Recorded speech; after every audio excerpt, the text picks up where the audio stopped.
A gente viu que saiu agora nesse final de semana também uma pesquisa da Datafolha que pega um pedaço do escândalo, se eu não me engano, e o Flávio continua empatado com o Lula. A gente viu uma outra coisa que eu achei interessante. Soltaram fake news falando que a pesquisa da Datafolha foi anterior aos vazamentos da conversa do Flávio. Negativo. É um pedaço pega. Aham. Olavo é do Carvalho. Melhor canal de cortes do YouTube. Eduardo, todo mundo com medo de que haja mais coisas. De que venham mais diálogos. Ontem, não me lembro exatamente o dia, nesse final de semana, o Flávio falou, não, pode ser que tenha um videozinho, o pessoal até estava falando, será que o videozinho é o Flávio nas putarias do Borcaro? Agora criaram um termo de direita surubeira. A pergunta... Você já foi acusado disso? Pois é, eu já falei isso publicamente, que eu não fui em nenhuma das festas do Borcaro, pela simples razão de que ele não me convidou para nenhuma, pelo menos quando eu era solteiro. Senão eu teria ido com enorme prazer na festa com as modelos da Victoria's Secret. Mas eu faço aqui a pergunta a você. Você tem medo de que saia novas coisas em relação a Daniel Borcaro e Flávio Bolsonaro? Eu não tenho medo, porque o Flávio já disse que são conversas monotemáticas. Né? Eles só trataram do tema do filme. E com relação ao filme, eu estou muito tranquilo, porque não é um problema jurídico, mais uma vez. O filme foi feito, né? Tudo certinho, tudo bonitinho, haverá um lançamento, tá em vez de finalizar lá o trailer, etc. Então não é uma empresa fantasma que foi criada para desviar dinheiro, não tem mesada do Borcaro sendo paga para mim, não tem absolutamente nada disso. Então eu estou bem tranquilo, né? Eu não consigo parejar no meu instinto aqui, conhecendo meu irmão, qualquer outra coisa que possa ter acontecido. Eu não acredito. Mas, desculpa a postura um pouco antagonista, mas nada contra o antagonista. A postura antagonista no seguinte sentido, o Flávio disse que não conhecia o Borcaro primeiro, depois quando teve a primeira reação... Mas quem falaria, poxa, eu conheço o Borcaro agora, o cara tá radioativo lá também. Complicado, né? E aí, é claro, você vai a público, vai falar, não, eu conheço ele, você imagina, vai começar essa devassa toda que tá acontecendo. É complicado ali, e foi uma pergunta de sopetão. Mas, enfim... Pelo menos agora ele está, né, falando de maneira mais aberta. Ele é aberto. Mas ele disse primeiro que não conhecia o Borcaro, depois ele reagiu no primeiro momento dizendo que não havia... quando perguntaram a ele, é verdade que o Borcaro bancou o filme do seu pai? Ele falou, isso é mentira. Depois ele grava um vídeo dizendo que o Borcaro bancou sim o filme do pai. Esse é o tema interessante, porque o contrato é com a Entre, não é com o Borcaro. E aí depende da sua definição de dinheiro do Borcaro. E você acha que o Flávio reage assim porque sabia que o dinheiro era do Borcaro, ou você acha que o Flávio reage assim porque ele está tomando o que a imprensa falou como verdade? Ele está sendo pautado pela imprensa. Ele não tem o trabalho, a função de gerir o fundo ou de tomar conta das finanças, nem nada disso. Quando você diz que ele está sendo pautado pela imprensa, quer dizer que ele está tomando as informações da imprensa como verdadeiras? Sim, ele está respondendo apenas aquilo que é perguntado e às vezes as perguntas elas já vêm enviesadas. E aí você acaba caindo ali em algumas armadilhas ou fala algumas coisas que dão ensejo a outras interpretações. Mas de fato tanto eu quanto ele não tínhamos esse papel financeiro dentro das instituições que produziram o filme. E aí é complicado você falar com propriedade, que vão chegar perguntas que você não vai saber, poxa. Estava falando aqui de diretor, até diretor de produção, produtor executivo, e eu tava, para falar uma palavra que vocês vão gostar, né, me embananando aqui para saber qual era a definição do negócio do Quiprocó. Mas então acho que isso daí está acontecendo. E aí vem a falha de comunicação e a razão ali de um pouquinho, né, do que o Otávio Guedes estava falando na Globo News. Diante de toda essa confusão, o que você tem a dizer para o eleitor? Muitas vezes o eleitor de direita é chamado de gado. Eu diria que o eleitor de direita é o eleitor mais crítico que existe. Muito né? pelo contrário. As pesquisas mostram que o eleitor do Flávio é muito mais disposto a mudar de opinião do que o eleitor do Lula. O que você tem a dizer para os eleitores do Flávio que estão inseguros e também para os eleitores de centro que estavam caminhando em direção ao Flávio e podem ficar inseguros nesse momento? A gente viu que saiu agora nesse final de semana também uma pesquisa da Datafolha que pega um pedaço do escândalo, se eu não me engano, e o Flávio continua empatado com o Lula. A gente viu uma outra coisa que eu achei interessante. Soltaram fake news falando que a pesquisa da Datafolha foi anterior aos vazamentos da conversa do Flávio. Negativo. Um pedaço pega. Aham. Eu também vi um outro levantamento de que o Flávio de lá para cá tem crescido nas redes sociais, desde o escândalo. E eu fiz um breve vídeo, soltei no meu stories falando disso. É aquele efeito rebote que acontecia muito com o Jair Bolsonaro. Porque é o seguinte, qual foi a embalagem, qual foi o produto que o público recebeu? Flávio é um bandido, acertou com o Vorcaro 160 milhões e botou no bolso.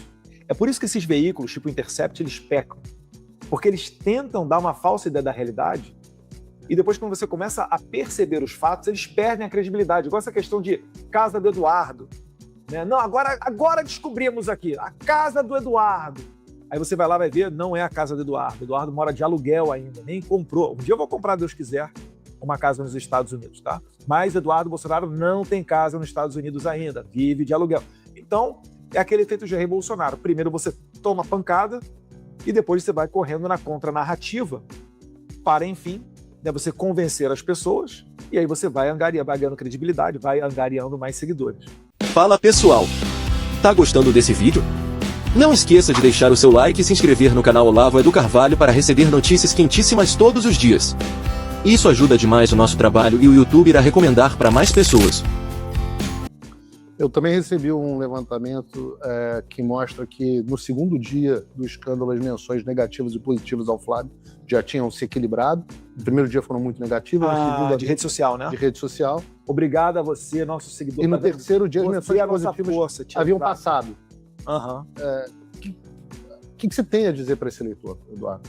Assista ao filme Dark Horse. Você vai ver uma grande produção, vai gostar, eu tenho certeza que você será satisfeito. E continue nos seguindo nas redes sociais. Não será a última e também sequer foi a primeira vez que a gente se depara com uma situação dessa. O que precisa ali é a campanha do Flávio estar mais engajada num gabinetezinho para resolução de crises, né?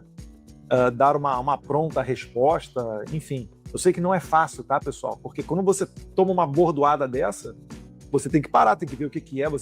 O que eles mais querem é que nós coloquemos a língua entre os dentes. É por isso que eu falei numa entrevista acho que foi na Timeline, lá com o Alan Kurramage e o meu xará lá, o Eduardo Salles, que eu falei, olha, a gente demora um pouco para responder porque a gente não pode dar uma informação qualquer, senão a gente vai cair em contradição, vai cair em falta da informação completa, e aí é um prato cheio para os nossos inimigos, como por exemplo o Intercept, que tem, né, como objetivo acabar com a campanha eleitoral do Flávio, para vir para cima da gente. Então tem que checar documento, tem que fazer levantamento, não é algo simples, tem empresa internacional envolvida, tem investidor que não pode ser exposto. Então é cheio de nuances que você não pode dar uma resposta rápida. Porque o que acaba com a crise é, na ânsia de você dar uma resposta, você cometer esse tipo de erro. Uhum.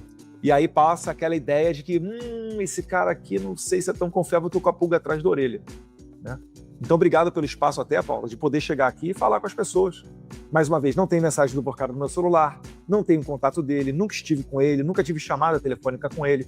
Poderia ter tido, mas não tive nenhuma. E a relação com ele, né, até onde eu vi, na verdade, com ele não, né, com a Entre, que é o CNPJ que assina lá o contrato lá com o fundo, é estritamente profissional. É o investidor que botou um dinheiro, a Entre, e vai receber esse dinheiro de volta quando for comercializado o produto, que é o filme Dark Horse. Para terminar, Eduardo, existe alguma chance do seu irmão desistir da candidatura e antes da convenção e entrar uma outra pessoa? Zero, nenhuma, até porque, com todo respeito a todas as outras pessoas do espectro de direita, né, eu acho que essa possibilidade, ainda que aventada, ela seria realmente o fim dessa eleição. Eu acho que só o Flávio consegue bater o Lula. O próprio Jair Bolsonaro falou para ele, segue firme lá, garoto, manda ver, porque a gente não tem nada a temer. Não é um esquema de corrupção, não tem qualquer tipo de crime, né? Acabou que aconteceu que o Vorcaro foi envolvido aí, enfim, está envolvido com várias acusações, acabou sendo preso, mas isso daí ele vai explicar. Agora, com relação ao filme, não tem absolutamente nada de legal. Então, como a gente não tem, né, nenhum receio de que algo de errado foi feito, a gente vem aqui e está falando que a candidatura do Flávio está mantida, zero chance dele sair, e a gente vai seguir até a vitória. Graças a Deus, o apoio na rede social continua aumentando, as pesquisas que já pegam um pedaço, né, dessa confusão toda mostram que ele não teve, né, um declínio, ele continua empatado com o Lula, tecnicamente. Então essa é a mensagem que eu tenho para deixar final para vocês. Eu nem sei se era o final da entrevista. Não, é o final. Acho que tá bem esclarecido. Para você que está em casa, o Trump voltou. Isso já deve ter tirado um peso das suas costas. Mas e o Brasil? O nosso país continua atolado e achar que só a vitória do Trump vai resolver tudo é ilusão. Nada vai mudar sozinho. E pode ter certeza de uma coisa: ficar xingando muito nas redes sociais não vai fazer diferença nenhuma. Você vai continuar esperando alguém fazer alguma coisa por você? Um político? Um salvador da pátria? Esquece. Se ninguém tomar uma atitude, nada acontece. Eu tô fazendo a minha parte. Eu parei a minha vida por isso. Mas, se você quer saber como pode ajudar sem precisar largar tudo, a resposta é simples: apoiando quem está na linha de frente. Sem esse apoio, sem essa linha de suprimento, esse trabalho morre. Sem estrutura, ninguém avança. Então acessa www.paulofigueiredoshow.com/apoie e com $5 por mês você pode fazer parte disso. Se puder mais, eu recomendo, seja um patrono Gold e participe ativamente no grupo que me ajuda a pautar esse debate. O que vai definir o futuro é quem faz e não quem reclama. A escolha é sua.